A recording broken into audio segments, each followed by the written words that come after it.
Hi everyone, Sean Kennedy here from the YouTube channel Java SE Certification Training.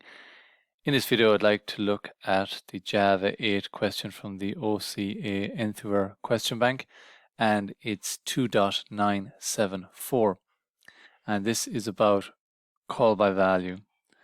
What will be the contents of S1 and S2 at the time of the println statement in the main method in the following program?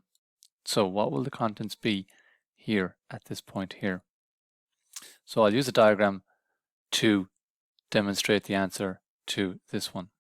So there's the code over there, and then I'm going to draw it out over here. So stack S1 is assigned new stack.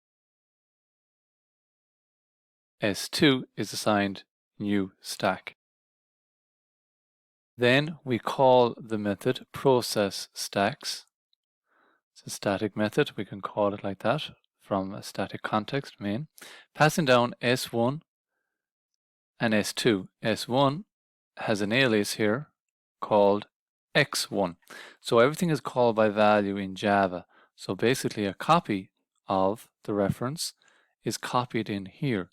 So inside the process stacks, which I will just signify with PS, we have an x1 which is referring to whatever S1 was referring to, because this was copied in here. And then we have x2 referring to whatever S2 was referring to, like that. Then we go along and we say x1.push new integer 100. Assume that the method push adds the past object to the stack. So we're just going to put in an integer 100 in here. x1.push puts 100 in here, and then we say x2 is assigned x1. Might be a little difficult to see that, but it's actually an assignment there.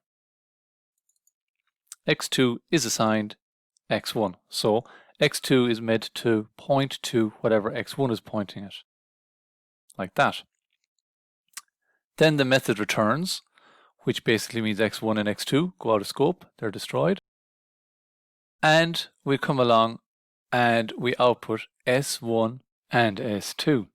So S1 is going to give you back 100 and S2 is going to give you back blank. So the answer is option B.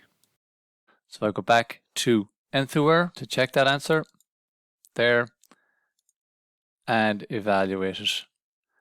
And you can see there that we have the right answer. So if you like that video, please click like. If you'd like further content, please subscribe. And any comments or questions, please leave them below. Thanks very much.